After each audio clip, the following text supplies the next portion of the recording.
Et cette fois, Santiago sentit qu'elle le regardait, non pas inconsciemment, mais volontairement. L'atmosphère dans la salle de contrôle sembla s'alourdir après cet étrange appel. Il laissa le téléphone sur la table, l'esprit bourdonnant de questions sans réponse. Minuit 20. Qui nous observe? Qui est derrière tout ça? Et surtout, qui est vraiment cet enfant? Il jeta un coup d'œil à Lucia, la jeune infirmière qui se tenait à côté de lui, les doigts agrippés au bas de son uniforme. « Qu'en penses-tu » demanda-t-elle d'une voix plus douce que d'habitude. Santiago soupira. Minuit 45. Je ne sais pas, admit-il, mais personne ne veut vraiment qu'on le sache. Lucia déglutit difficilement. Tu crois que ça a un rapport avec la mère? Santiago se rassit, pensif. Bien sûr, une femme ne disparaît pas comme ça après une césarienne. Quelqu'un a dû l'aider, ou l'emmener. 1h10. Lucia frissonna. Et s'il revenait pour le bébé? Sa question les glaça tous les deux. Santiago décida de faire ce qu'il n'avait jamais fait pour aucun patient, il sortit son téléphone, ouvrit son répertoire et composa immédiatement un numéro. 1h27. La sonnette retentit 3 fois avant qu'une voix grave ne réponde. Docteur Santiago, qu'est-ce qui vous amène ici à cette heure-ci? Êtes-vous toujours du service d'enquête civile? Demanda Santiago rapidement. Le silence s'installa à l'autre bout du fil. 1h47. Au bout d'un moment, la voix répondit, toujours là. Pourquoi? Il y a un cas étrange dans ma région, expliqua Santiago. Une femme a disparu juste après avoir accouché. Aucune identification, et maintenant on cherche le bébé, mais il n'y a aucune trace. L'homme au bout du fil prit une grande inspiration. 2h11. Ça n'a pas l'air simple, dit Santiago d'un ton neutre. Pouvez-vous vérifier ces informations par des traces biologiques ou quelque chose de similaire? J'ai besoin d'un élément de comparaison. Il regarda Lucia. Nous avons un échantillon de sang. 2h33. Elle hocha la tête. Oui, le protocole nous permet de conserver le sang des patients au moins 24 heures avant destruction. Santiago reprit le téléphone. Je t'enverrai l'échantillon. D'accord, répondit la voix. Voyons voir ce que je peux trouver. Mais depuis quand un médecin comme toi? 2h59. Je m'intéresse aux enquêtes criminelles, ricana l'autre personne. J'ai un nouveau-né que quelqu'un suit sans raison, coupa Santiago. Il y eut un silence, puis, je te tiendrai au courant plus tard. 3h15. À la fin de l'appel, Lucia laissa échapper un soupir tremblant. Elle trouvera bien quelque chose, hein? Au moins, on essaie. Santiago se leva. Viens, je veux aller voir le bébé. 3h35. Ils retournèrent à la nurserie. Tout était silencieux, mais quelque chose clochait. Lucia fut la première à le remarquer. Non, elle n'est pas fermée, balbutia-t-elle. Santiago fronça les sourcils. Cette porte, murmura-t-il, est toujours verrouillée après le départ d'une infirmière. 3h55. La gorge de Lucia se serra. Quelqu'un a ouvert. Elles poussèrent la porte ensemble, le cœur battant. Les berceaux étaient tous en place, les bébés dormaient paisiblement, sauf le dernier. Ce berceau était vide. 4h17. Impossible, murmura Lucia. Santiago courut inspecter les lieux. Aucun signe d'effraction, aucun bruit, aucun témoin et pourtant le bébé avait disparu. La panique flottait dans les yeux de Lucia. Il faut appeler la sécurité. Il faut. 4h42. Avant qu'elle ait pu terminer, des pas résonnèrent dans le couloir. Une silhouette traversa le couloir désert, tenant un petit objet dans ses bras. Santiago et Lucia la poursuivirent sans hésiter. 5h02. L'homme jeta un coup d'œil en arrière, le visage caché sous une capuche. Il tourna à gauche vers la sortie de secours. Santiago courut devant, mais la porte était fermée et verrouillée de l'extérieur. 5h20. Verrouillé. Santiago pressa sa paume contre le métal froid. Lucia haleta. Que faisons-nous maintenant? Santiago prit une profonde inspiration. On l'encercle. On ne peut pas le laisser s'échapper. 5h41. Ils se précipitèrent vers l'entrée principale, mais la cour était vide. Sous la faible lueur d'un lampadaire, le sol froid en ciment était désert. Pas de voiture, pas de gens, pas une seule trace. 6h03. Il avait disparu. Lucia se retourna, paniquée. Que s'est-il passé? Santiago serra les poings, le regard perdu dans l'ombre. Un nouveau-né ne pouvait pas disparaître aussi vite, sans aide. 6h23. L'hôpital était étouffant, comme si les murs se refermaient sur lui. Tout s'était déroulé si vite, comme un cauchemar glissant entre les mains de Santiago. Un nouveau-né, kidnappé à la vue de tout, aucune trace, aucun témoin, pas un seul cri. 6h47. Lucia s'est réfugiée au SOC et a appelé la sécurité. Santiago est resté, les mains tremblantes. Il savait qu'il ne trouverait rien. 15 minutes plus tard, la police a bouclé la zone, visionné les images des caméras et interrogé le personnel. 7h07. Mais rien. La vidéo du couloir ne montrait que Santiago et Lucia à leur poursuite. Le système était à nouveau en panne, comme lors de la mort de la mère. Un autre problème technique. Une autre coïncidence glaçante. 7h31. Le chef de la police, un homme d'âge moyen au regard froid, s'approcha. « Docteur Santiago, vous êtes le dernier à avoir vu le bébé ?» Santiago acquiesça. « Lucia et moi avons trouvé la porte de la nurserie ouverte. » Le bébé avait disparu. Le chef plissa les yeux. Quelqu'un a des soupçons. 7h48. Santiago hésita, puis dit, « Un homme est venu me voir il y a quelques heures. Il m'a conseillé de ne pas garder le bébé ici. » Le regard du chef s'éclaircit. « Qui ? » ? Je ne sais pas. Il n'était pas sur la liste des visiteurs. Ni nom, ni trace. 8h08. Le chef fronça les sourcils, ouvrit son carnet et écrivit rapidement. « Pouvez-vous le décrire ?» Santiago réfléchit longuement. Il avait quelque chose d'inhabituel, une longue cicatrice sur la tempe gauche. Le chef marqua une pause, le stylo en l'air. Sur la tempe droite, corrigea-t-il doucement. 8h51. Il fixa Santiago un instant, puis referma le carnet. « Je crois qu'on sait qui c'est. » Les yeux de Lucia s'écarquillèrent. « Vraiment ?» Il regarda prudemment autour de lui avant de murmurer, « C'était un enquêteur, disparu il y a des années après une mystérieuse affaire. » Lucia frissonna. « Quelle affaire ?» Le chef jeta un coup d'œil par-dessus son épaule, comme s'il hésitait à répondre. Comme s'il craignait que quelqu'un l'écoute, l'agent s'est penché plus près et a murmuré, « Un enlèvement de bébé. » Santiago et Lucia se sont figés. J'enquêtais sur un réseau de trafic d'enfants, poursuivit l'agent à voix basse, mais alors que je me rapprochais de ma piste, il a disparu sans laisser de traces. Personne ne sait s'il est vivant ou mort. Un frisson parcourut soudain l'échine de Santiago. « Alors, votre service a-t-il des liens avec cette organisation ?» demanda-t-il doucement. L'officier hésita. « On ne peut pas encore le confirmer, mais une chose est sûre, il vous a regardé droit dans les yeux, Santiago. Cet enfant n'est pas un bébé ordinaire. » Santiago retint son souffle. « Que veux-tu dire ?» Nous avons une théorie, dit lentement l'agent. Peut-être que la mère du bébé a découvert quelque chose, un secret qui a fait d'elle une cible. Santiago se souvint de l'étrange échographie qu'il avait aperçue. C'était peut-être la sienne, et maintenant, ils veulent l'enfant. La voix de Lucia n'était qu'un murmure. Plus personne ne parla jusqu'à l'aube. Les couloirs de l'hôpital retrouvèrent peu à peu leur calme habituel, mais une tension subsistait. La police s'était retirée, ne laissant qu'un seul garde à la porte. Dans la petite salle de garde, Santiago était assis, abasourdi. Tout était allé trop vite, le garçon avait disparu, et il n'avait pu rien faire pour l'empêcher. Il se frotta le front et expira bruyamment. Un léger coup frappé le fit sursauter. Lucia jeta un coup d'œil à l'intérieur. « Ça va ?» Il réussit à hocher la tête d'un air tremblant. « Et toi ?»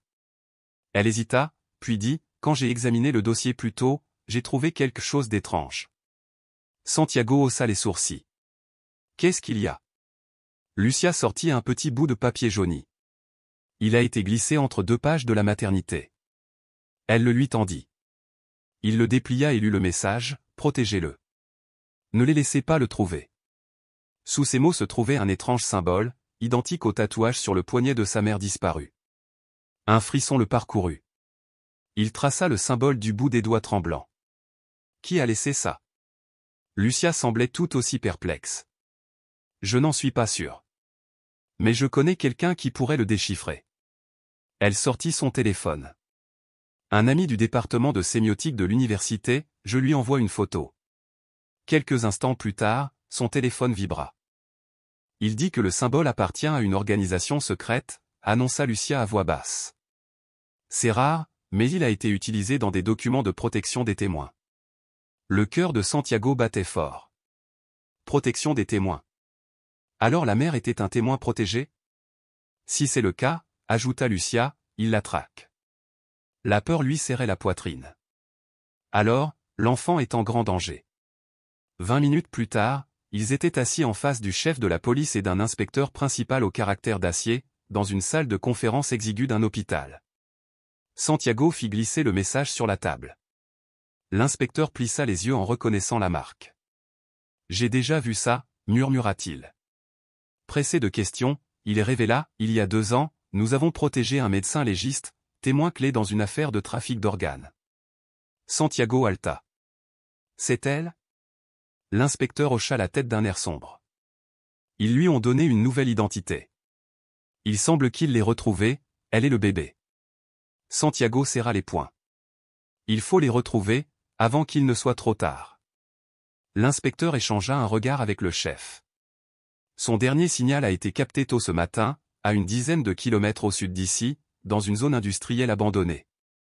Un signal faible nous a conduits là-bas, notre équipe de recherche est en route. Un silence pesant s'abattit. Dehors, le monde continuait son cours, inconscient de la course qui se déroulait, contre le temps, contre un syndicat impitoyable, pour sauver la mère et l'enfant. Mais si l'autre organisation l'a emmenée, on ne sait pas si elle est encore là. Santiago ressentait le poids de chaque seconde, s'ils avaient retrouvé la mère du bébé, c'était prévu depuis longtemps. Il regarda l'inspecteur. « Je veux venir avec vous. » L'inspecteur secoua la tête. « Vous êtes médecin, pas policier. Mais vous êtes le dernier à avoir vu le bébé, et vous êtes le seul à pouvoir identifier sa mère. » Après un rapide coup d'œil au chef de la police, il céda. « D'accord. Mais restez avec nous. Pas d'héroïsme solitaire. » Santiago hocha la tête, et Lucia hésita à ses côtés. Elle ne dit rien, mais son regard inquiet en dit long. Aucun d'eux ne tenait plus en place. 3 voitures débouchèrent sur la route déserte en direction de l'ancienne zone industrielle. Sous la faible lueur jaune des lampadaires dispersés, l'usine abandonnée se dressait. Santiago descendit de voiture dans l'air glacial tandis que les officiers coupaient leurs moteurs et se déployaient. Des vitres brisées béaient comme des yeux vides, les murs ébréchés murmuraient un long abandon. Une nouvelle série de traces de pneus attira l'attention de l'inspecteur. Quelqu'un est venu récemment, souffla Santiago en se penchant dans le faisceau de la lampe torche. Là, à moitié enfoui dans la boue, gisait un morceau de blouse d'hôpital taché de sang séché. « C'est la sienne, dit-il d'une voix tendue. L'inspecteur désigna une porte métallique, grande ouverte. Ils s'y engouffrèrent, leurs bottes crissant sur les débris éparpillés.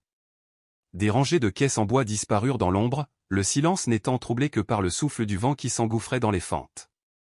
Puis, faiblement, un gémissement s'éleva du coin le plus éloigné. Santiago s'élança malgré les cris d'avertissement.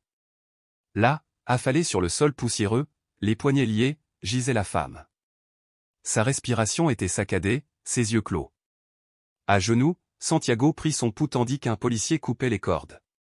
Lucia s'agenouilla également, lui offrant une bouteille d'eau. Lentement, Santiago l'aida à boire une gorgée. Au début, ses paupières frémirent, puis elle écarquilla les yeux dans la pénombre. « Tu m'entends » demanda-t-il doucement. Elle cligna des yeux, puis demanda d'une voix rauque, « Où est le bébé ?» Son cœur se serra. « On regarde. »« Sais-tu qui t'a amené ici » insista-t-il. Elle secoua la tête en tremblant. « Ils veulent le bébé. » Une toux rauque la secoua. Santiago lui agrippa les épaules. « Tu es en sécurité maintenant. On va te sortir de là. » Elle le fixa, la terreur luisant dans les yeux. « Non, ce n'est pas sûr. Ils reviendront. » À cet instant, un grondement dehors les glaça tous.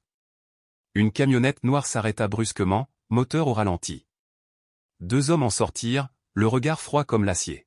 « On voit que vous l'avez trouvé en premier » dit l'un d'eux d'une voix neutre. L'air de l'entrepôt se glaça. L'homme, plus grand et balafré, se pencha en avant. Accrochez-vous à ce qui est à nous, prévint-il. La voix de Santiago tranchait la tension, vous voulez le bébé? L'homme hocha la tête, comme si la question était réglée. Partez maintenant, et vous ne le regretterez pas, l'inspecteur rit amèrement. Un nouveau-né, c'est ça qui vous motive. Le jeune voyou leva la main, l'impatience palpable. Donnez-la nous. Il s'élança, mais l'inspecteur intervint, le bloquant. Vous repartirez d'ici exposé, grogna-t-il. La tension monta comme un ressort. Santiago s'accroupit près de la femme. Vous savez qui ils sont, murmura-t-il. Ils font partie de l'organisation, mais pas les seuls, halta-t-elle en lui agrippant la manche. L'enfant n'est pas à toi. C'est la clé. Avant qu'il puisse lui demander ce qu'elle voulait dire, la colère de l'homme balafré se déchaîna et il s'avança vers eux. Un second rugissement de moteur le coupa. Une autre voiture fit irruption, la poussière tourbillonnant. Le conducteur, marqué d'une fine cicatrice à la tempe, émergea, scrutant le groupe du regard. Vous n'avez pas le droit de toucher à cet enfant, déclara-t-il, chaque mot pesant comme la pierre. Les deux intrus tressaillirent, puis se turent tandis que le nouveau venu avançait. Allez, dit-il, et le jeune homme ricana. Nous avons une mission. Mais l'homme balafré l'arrêta d'un regard. Les choses ont changé, murmura-t-il. Sans un mot de plus, ils s'enfoncèrent dans la nuit, le rugissement du moteur se transformant en écho. L'entrepôt retint son souffle, puis Santiago retrouva sa voix. Qui êtes-vous? Le protecteur se retourna, des ombres vacillant sur son visage. Je suis le protecteur. Il inclina le menton vers la femme affalée faiblement contre Lucia. À cet instant, Santiago sentit son cœur battre la chamade. Et le bébé, pensa-t-il, alarmé. L'homme hésita, puis parla d'une voix basse et posée, c'est le seul, l'unique témoin vivant d'un secret qu'ils veulent à tout prix effacer à jamais. Un courant d'air froid traversa l'entrepôt, les séquelles de leur confrontation persistant dans les ombres tremblantes. Le camion qui les avait amenés ici avait disparu dans la nuit depuis longtemps, mais son écho subsistait dans chaque poutre tremblante et chaque goutte d'eau lointaine. Santiago fixait l'homme balafré où une cicatrice sur le front en forme de sang, en dents de scie, l'esprit bourdonnant de questions. Que voulez-vous dire? Demanda-t-il. L'homme laissa échapper un long soupir et baissa les yeux.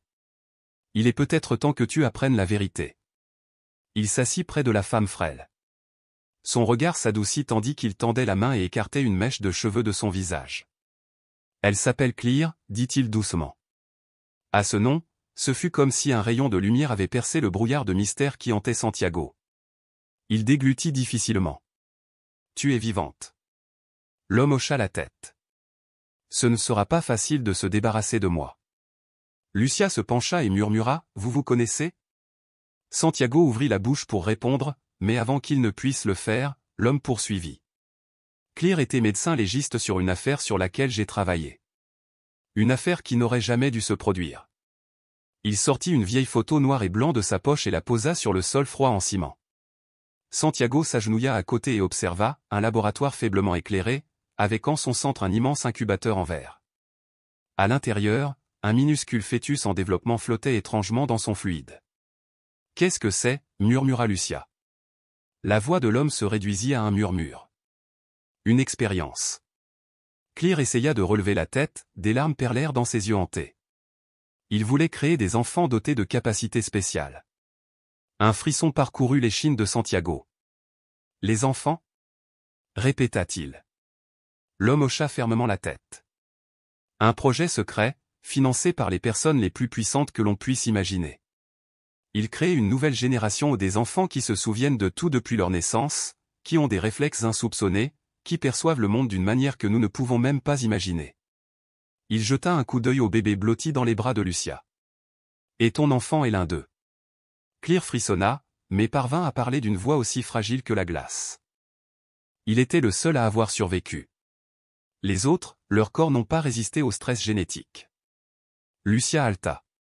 L'homme balafré serra les mâchoires, les jointures blanches. Ce bébé dont tu t'es occupé à l'hôpital, c'est lui.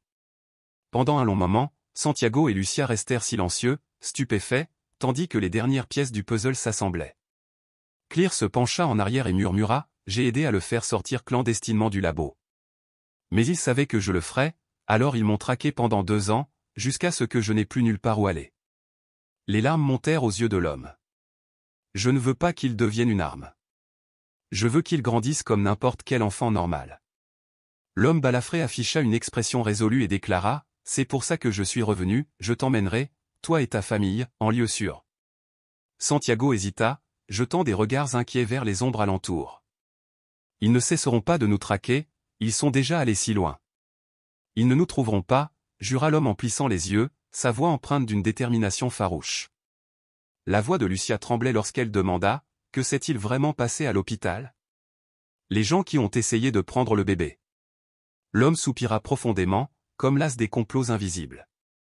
Il y a beaucoup d'acteurs dans ce jeu, certains veulent son retour dans l'organisation, d'autres cherchent à effacer toute trace de lui, et puis il y a une poignée d'élus qui souhaitent le protéger. Santiago fronça les sourcils et interrogea, « Alors qui es-tu vraiment, et de quel côté es-tu » L'homme pinça les lèvres, son regard fuyant. « Je ne peux faire confiance qu'à moi-même. » Un silence tendu s'installa, à peine rompu par la voix tranquille de Clear, « Je viens avec toi. » Santiago se tourna vers elle, l'inquiétude se lisant sur son visage. « Es-tu sûr?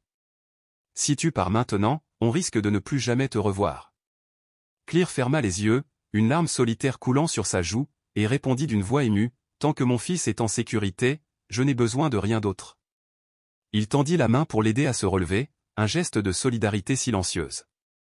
À cet instant, Lucia demanda d'une voix étranglée, « Et le bébé? Où est-il » L'homme balafré désigna une silhouette dans l'ombre, au-delà du quai de chargement.